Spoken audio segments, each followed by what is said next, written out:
नमस्कार, स्वागत है आप सभी का आपके अपने YouTube channel N Mishra classes में। आज का यह वीडियो आपके शिक्षा की दृष्टि से बहुत ही महत्वपूर्ण वीडियो है और शिक्षा के साथ यह आपके कैरियर के लिए भी बहुत ही महत्वपूर्ण वीडियो है, तो इसे अंत तक देखना न भूलिए। और यदि आप हमारे चैनल पर पहली बार विजिट कर रहे हैं तो हमारे चैनल को सब्सक्राइब करना न भूलिए, जिससे कि आपको आगे आने वाली शिक्षा से संबंधित समस्त जानकारियाँ प्राप्त होती रहे और आप हमेशा अपडेट रहते रहें। ठीक है, तो आइए देखते हैं आज अपना टॉपिक क्या है। आज अपना टॉपिक है बीए में विषय का चुनाव। जो बीए बैचलर ऑफ आर्ट अर्थात स्नातक जो हम करते हैं कला से, कला वस्तु स्नातक करते हैं, उसमें जो विषय होते हैं उसमें कुल मिला के सबसे पहले मैं आपको बता देना चाहता हूँ, उसमें कुल मिला के 24 विषय होते हैं। ये 24 विषय आपके बीए में होते हैं। ठीक है, इन 24 विषय में छात्र हमेशा सशंकित रहते हैं कि कौन कौन से विषय हम लें जिससे कि हमें आगे दिक्कत न हो। मैं दूसरे की क्या बात करूं, मैंने खुद जब इंटर पास किया था और मैंने जब अपने बगल के विद्यालय में एडमिशन लिया तो उस समय मेरा सब्जेक्ट जो है वो कॉम्बिनेशन नहीं बन पाया और किसी ने भी सब्जेक्ट कॉम्बिनेशन की बात नहीं कही और मैं उस सब्जेक्ट कॉम्बिनेशन को बनाने के लिए 2 बार बीए किया। ठीक है, तो वैसी स्थिति आपको न आज पड़े, इसलिए मैं यह वीडियो बना रहा हूँ और आपके सामने प्रस्तुत कर रहा हूँ। ठीक है, तो आइए शुरू करते हैं। जैसा कि आप सब जानते हैं कि 24 विषय होते हैं बीए में। यदि आपको आईएएस और पीसीएस के क्षेत्र अर्थात प्रशासनिक सेवा के क्षेत्र में जाना है, अगर आपको उसकी तैयारी करनी है तो आपके लिए सबसे अच्छा जो विषय का ग्रुप होगा, सब्जेक्ट ग्रुप होगा, वो क्या होगा, तो वह होगा हिस्ट्री, पॉलिटी अर्थात इतिहास, राजनीति विज्ञान और हिंदी या इंग्लिश से कोई एक विषय ले लीजिए। ठीक है, इसे हम लिख लेते हैं बेहतर तरीके से। यदि आपको आईएएस या पीसीएस की तैयारी करनी है तो आप क्या करेंगे, उसके लिए आप इतिहास,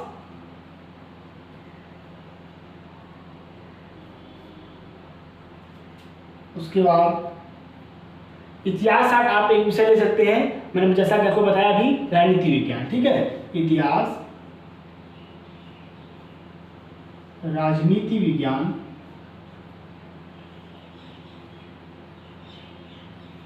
इसे राजनीति शास्त्र भी करते हैं। ठीक है, उलझन रहेगा इतिहास, राजनीति शास्त्र। और जो तीसरा विषय होता है हमारा ग्रेजुएशन में, वहाँ पे आप हिंदी या अंग्रेजी, हिंदी या अंग्रेजी में से कोई भी विषय आप ले सकते हैं। हालांकि अगर मेरी बात मानेंगे तो आप अंग्रेजी ले लेंगे तो थोड़ा ज़्यादा फायदा रहेगा, क्योंकि इससे आपको अंग्रेजी की विशेष जानकारी भी हो जाएगी। ठीक है, अगर आप ग्रेजुएशन कर रहे हैं और आगे आप एसएससी की तैयारी करने का मन है तो आप क्या करेंगे, आप भूगोल या इतिहास से विषय लेंगे और राजनीति शास्त्र या समाज शास्त्र से विषय लेंगे और इंग्लिश को रखेंगे। ठीक है, तो जान लेते हैं पहले क्या क्या है। ठीक है, भूगोल और इतिहास एसएससी के लिए।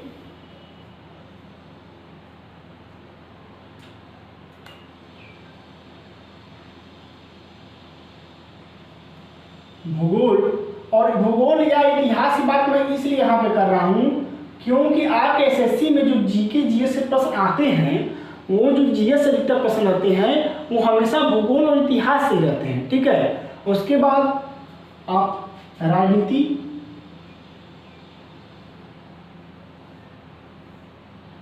या समाजशास्त्र।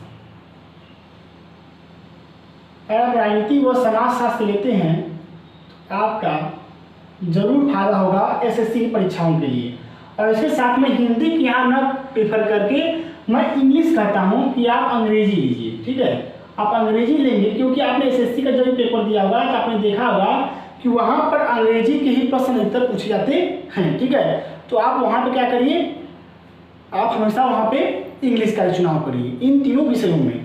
तो आप एसएससी का तैयारी करना चाहते हैं तो भूगोल या इतिहास से कोई एक विषय, राजनीति या समाजशास्त्र से कोई एक विषय और अंग्रेजी आप जरूर लीजिए। ठीक है, अगर अब बात आती है बैंकिंग सेवा क्षेत्र में जाने की, तो अगर आप बैंकिंग क्षेत्र में जाना चाहते हैं तो आपके लिए कौन कौन सा सब्जेक्ट कॉम्बिनेशन अच्छा रहेगा। ठीक है, तो लिख लेते हैं बैंक।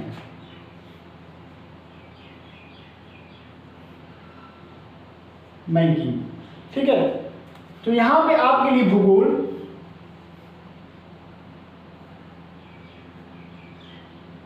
भूगोल के बाद आपका एक महत्वपूर्ण विषय है जो कि आपका बैंकिंग से रिलेटेड है, जिसे कि हम कहते हैं अर्थशास्त्र। भूगोल, अर्थशास्त्र, ठीक है। और सबसे अंत में मैं प्रेफर करूंगा इंग्लिश के लिए, क्योंकि बैंक के अधिकतर काम अंग्रेजी भाषा में होते हैं। तो अगर आप अंग्रेजी इंटर के बाद भी अगर 3 साल पढ़ते हैं ग्रेजुएशन अपने, तो आपकी पकड़ अंग्रेजी भाषा पर बहुत ही अच्छी हो जाएगी। ठीक है, और आप आगे परीक्षाओं में भी बेहतर प्रदर्शन कर सकते हैं। ठीक है, अब बात आती है टीचर बनने की।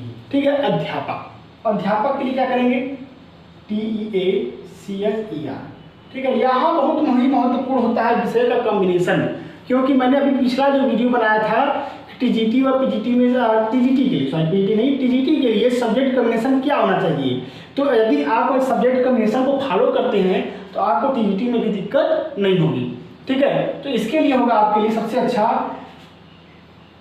मनोविज्ञान। मनोविज्ञान से क्या फायदा होता है, क्योंकि मनोविज्ञान मैंने खुद पढ़ा है।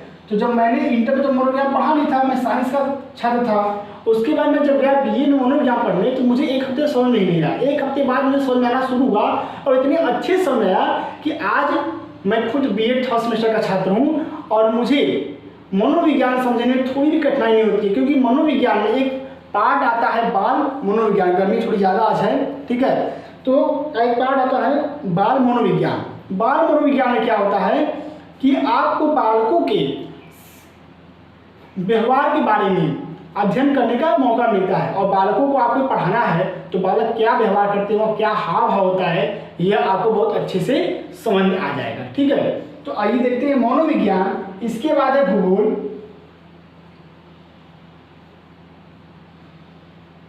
मनोविज्ञान, भूगोल, और भूगोल के साथ आप यहाँ पे एक ले सकते हैं विषय, जिसका नाम है इतिहास। ठीक है, यहाँ पर क्या आपको फायदा होगा, यहाँ पर आपको 2 विषय मनोविज्ञान और भूगोल, आपको कॉम्बिनेशन 2 विषय मिल जाएंगे। और 2 विषय कॉम्बिनेशन मिलने के बाद आप क्या करेंगे कि एक आपको प्रैक्टिकल विषय मनोविज्ञान और दूसरा प्रैक्टिकल विषय भूगोल। आपको 2 प्रैक्टिकल विषय भी मिल जाएंगे, मनोविज्ञान और भूगोल। ये आपके 2 प्रैक्टिकल विषय होंगे जिसमें आपको अच्छे नंबर मिलेंगे, और यहाँ पर 2 आपके कॉम्बिनेशन विषय भी हो गए, जिससे कि आपको आगे दिक्कत नहीं होगी TGT और PGT के लिए। ठीक है, अब आगे देखते हैं हम। गर्मी थोड़ी ज़्यादा है आज। ठीक है, आगे देखते हैं टीचर के बाद डिग्री। जिनको डिग्री सीख लेना है, जैसे कुछ छात्र क्या होते हैं कि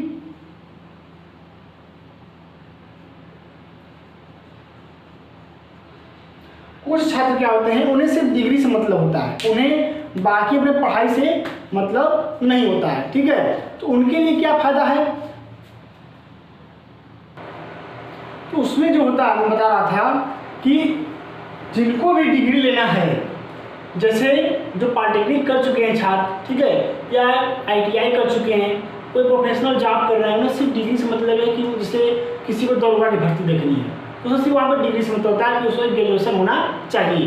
तो वहाँ पर हम क्या करेंगे, वहाँ पर मैं आपको 3 बहुत ही सरल सब्जेक्ट बता रहा हूँ जो कि आपको डिग्री लेने में काम करेंगे, और आपको ज़्यादा मेहनत नहीं करनी होगी उन्हें ज़्यादा पढ़ने के लिए। ठीक है, तो उसमें पहला सब्जेक्ट जो हमारा है वह है हिंदी। ठीक है, हिंदी के बाद है समाजशास्त्र।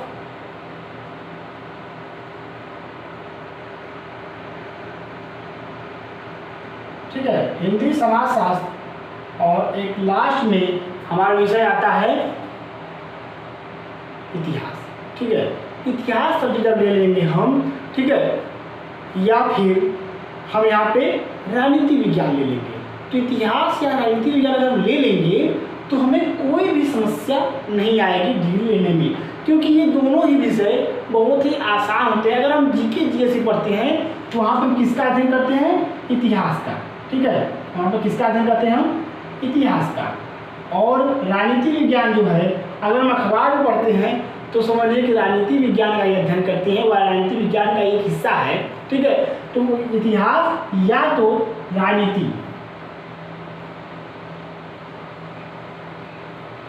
इतिहास या तो राजनीति विज्ञान जो है, इन दोनों में से हम कोई भी एक विषय ले सकते हैं। और चूँकि यह तीनों विषय में से कोई विषय क्रिटिकल नहीं है, इसलिए आपको ज़्यादा मेहनत नहीं करनी है, आपको आराम से पढ़ के पास जाना है। हिंदी, समाजशास्त्र, इतिहास, ये तीनों बहुत ही अच्छे विषय हैं। और आपको अगर भविष्य में टीचर बनना हुआ, कम्युनिकेशन बढ़ाने की जरूरत हुई और आपने इतिहास, समाजशास्त्र, हिंदी लिया हुआ है, तो आप एक विषय राजनीति विज्ञान लेकर कम्युनिकेशन बढ़ा भी सकते हैं। ठीक है, इससे आपको ये फायदा है। ठीक, अभी तक तो हमने ये जाना कि कम्युनिकेशन विषय इसके साथ क्या क्या रखा जाना चाहिए, कौन से क्षेत्र जाने के लिए कौन से तीन विषयों का चुनाव करना चाहिए ग्रेजुएशन में। अब हम जानते हैं द बेस्ट कम्युनिकेशन विषय। ठीक है, द बेस्ट,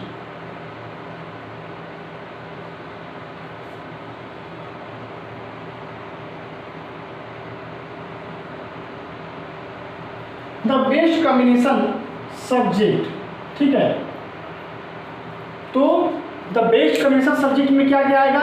सबसे पहले आएगा यहाँ पे भूगोल, मेरे हिसाब से। ठीक है, भूगोल। भूगोल के बाद अगर आप लड़की हैं तो आपके लिए आएगा गृह विज्ञान, गृह विज्ञान या अर्थशास्त्र। अगर आपकी गृह विज्ञान में रुचि नहीं है तो आप अर्थशास्त्र ले सकते हैं, भूगोल, अर्थशास्त्र। ठीक है, इसके बाद एक और आएगा यहाँ पे हमारा अंग्रेजी। ये तीन विषय जो हैं, ये तीन विषय बहुत ही महत्वपूर्ण हैं।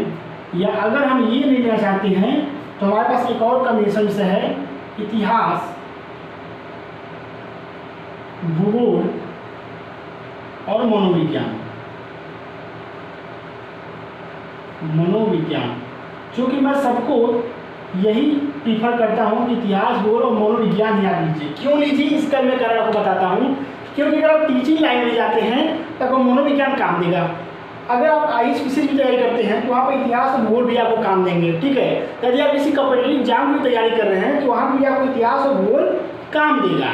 तो इस तरह से इतिहास, भूगोल और मनोविज्ञान। और यहाँ पे एक खासियत मैं और बता देना चाहता हूँ कि इतिहास को छोड़कर भूगोल और मनोविज्ञान क्या है, ये प्रैक्टिकल सब्जेक्ट है। यहाँ पे आपको नंबर आराम से मिल जाएंगे।